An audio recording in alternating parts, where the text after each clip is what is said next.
Does music have an expiration date? And what does that have to do with steel and eye and spans and stuff like that? Let's dive into it. Let's go!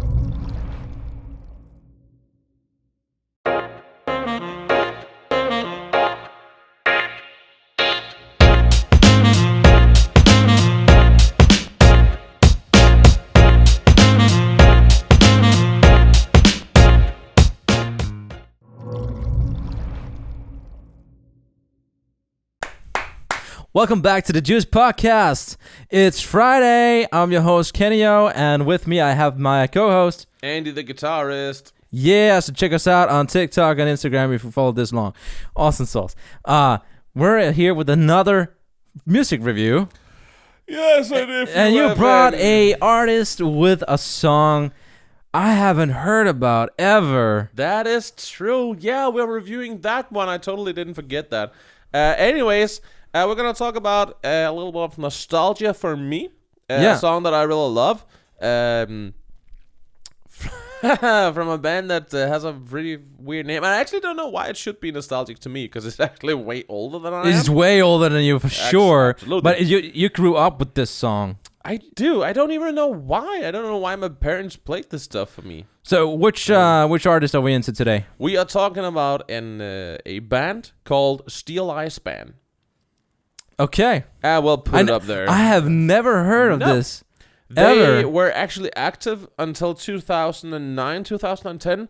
I don't know if they still are active. I actually imagine that they would be. Now, the band formed in 1969. And it was one of the musicians in the band. I believe the bassist.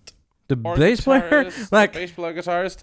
Yeah. Are you getting your facts right this time? Because the last time you had facts about the New Roses, you said there were 3 members, but there are actually 4. They're 4 now? There are 4 members. They're 4 now? There are 4 members, man. I was listening to, they were technically...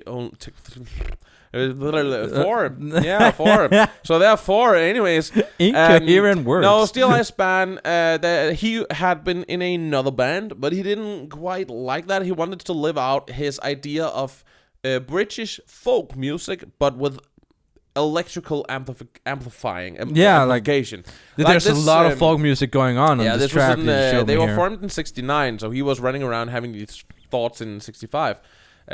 Should we just quickly name which song we're talking about? We are talking about the song is called All Around My Hat. All Around My Hat. And the song was released in 1975, and this is why this whole thing is a bit important. He wanted to live out his dream about making British folk music, but more in the electrical amplified way. This was back in the day where amplifiers were just being the new thing, and Fender and Gibson were getting very famous. Yes. And rock and roll was the new thing, Gibson. right? It was in that period. Yeah. Are you a Gibson person? I'm a Gibson person. Why am I even here sometimes? In 1975, they released the song called All Around My Hat. I have no idea what it's about. It's a very weird song, but it got very popular. It got actually pretty freaking popular. A real banger. And it fused British folk music with a bit of rock and roll. Really? So what do you think about it? Actually, I imagine how popular it could have been back in the day, where it comes from. Like, it's not a song that would have survived today. But then again, there's definitely the folklore with a kind of like a rock mix to it. It actually took me by surprise. Yeah, because when you're listening to this track, you're hearing all kinds of genres just put into one big cauldron. You're not really sure what to make of it. No, but you're actually enjoying the journey you're on. Yeah, you wouldn't exactly just go, "Oh, that's rock and roll." Because with modern eyes, it wouldn't be. I wouldn't ever say it's ever been a rock and roll, especially now we have to think back to a time where we weren't even alive. You want me to think back? What?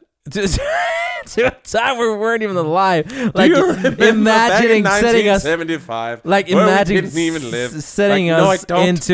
into a time period of 1975. I'm sorry, guys. We're just gonna make a quick transition here because we're just gonna go out and invent a time machine in order to do what he says. So bear with us.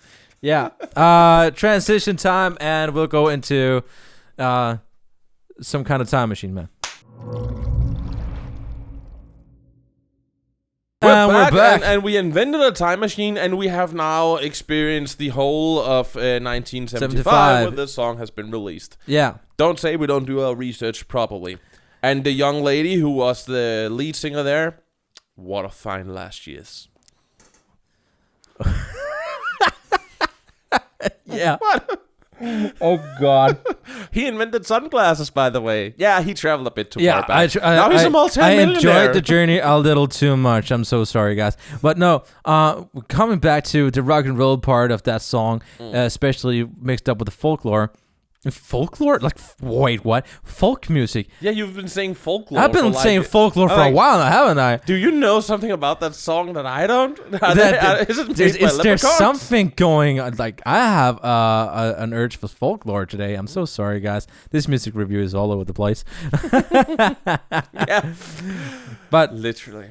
But no, how come you grew up with this song? Yeah. And how come it catched you back then? I don't really know. It was just like, it's just a cool song. I was a small kid. I just liked what I liked. Because you transitioned into liking, especially a band like AC/DC. Yeah, I'm a huge AC/DC fan. And in a way, this band and AC/DC way, like they're two different sides of the earth. Yeah, and they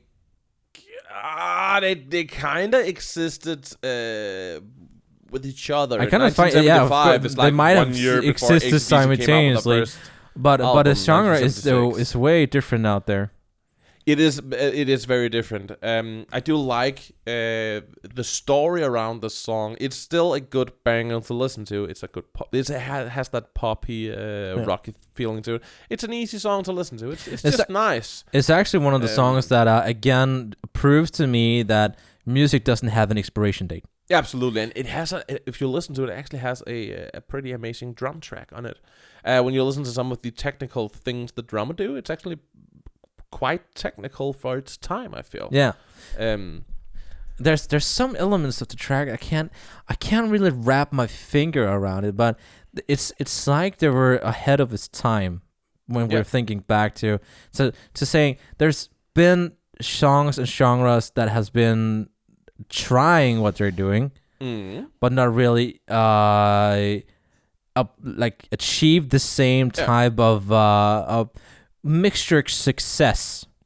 Yeah, in a way. Yeah, I agree, but because they make this work. They do, but they're not the only one. This is also happening in modern time, mixing old British folk music with more modern standards. Back in the day, it was rock and roll. Today, it's more R&B and pop and stuff like that. But look at our dear British guy by the name Ed Sheeran. Yeah, let's put it Sheeran on there. A lot of his songs that we will listen to, he has many elements of folk music from both Ireland, Scottish music, stuff like that. And I remember the whole his Galway Girl song, which I believe there are a lot of songs about Galway girls. Yeah, but that was heavily Irish inspired, Irish folk music inspired, and a lot of people do this, and it still happens today. They take this very old folk classical music, and then they put a modern spin on it. They fuse it with modern genres. Yeah, and it still happens to this day. And I think it's such an amazing thing that we keep coming back to this very, very early stage of music in a country like England, and they still want to infuse that into modern society. That's pretty cool. But when you look back to Ed Sheeran has he kind of have claimed that first dance genre, that wedding first dance genre. He's really taken the wedding industry by storm here. But it's kind of like this band kind of has a mark on a community, some sort of like type of niche community for where they came from the 70s. It's kind of like that. It kind of has like some kind of hippie vibe to it. It do. Yeah, it kind of has that hippie vibe. It was also in the time period for hippies and flippers and all that kind of stuff. Disco flippers, I think they were called. This is a song you want to dance around to in your underwear in your kitchen.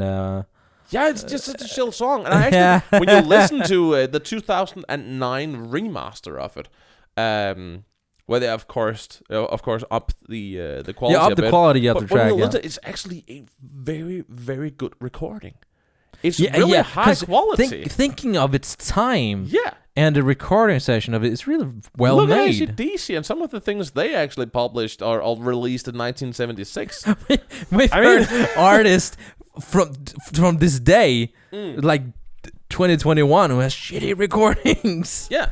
Compared to this. I'm actually amazed, because in 1975, when they released All Around My Hat, it was the first song they had a breakthrough with. So they probably didn't have that many like money to go around to like expensive recordings and stuff like that. It's just amazing to me that the quality is actually that good. Yeah, it's really good sounding. Of course, it's the remaster we're talking about, but still.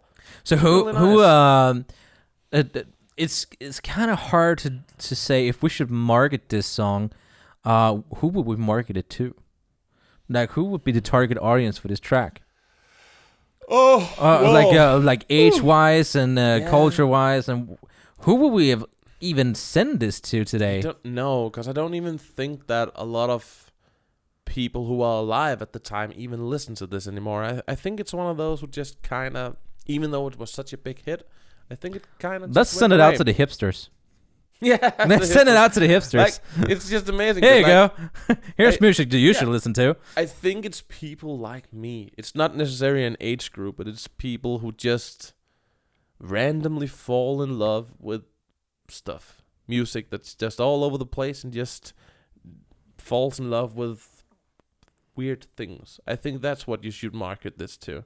Yeah, because it's definitely not specific age group of people. I don't think it's in that area. I just think it's definitely random not. People who just fall over it and just go, that's a freaking amazing song. And how you would market that, I don't know. But we're gonna try to anyway. Thank you guys so much for tuning in to the Juice Podcast Music Review today. If you're interested in owning one of these mugs from the Juice Podcast, you can go to the link directly down in the description, and you can look up all the amazing The Juice Podcast merch we have. Yeah. And why wouldn't you own one of these? They're selling fast, so get yours while you can. Absolutely. And remember to subscribe to channel and all that kind of stuff. Yeah, subscribe. If you've actually made it through this and watched our podcast, you're crazy. You might as well just subscribe. You might as well just subscribe to all the weirdness that's going on. Own your independent craziness. Do it. Exactly, man. So thank you guys so much for tuning in today, and have a nice weekend. And remember, stay juicy. Yeah.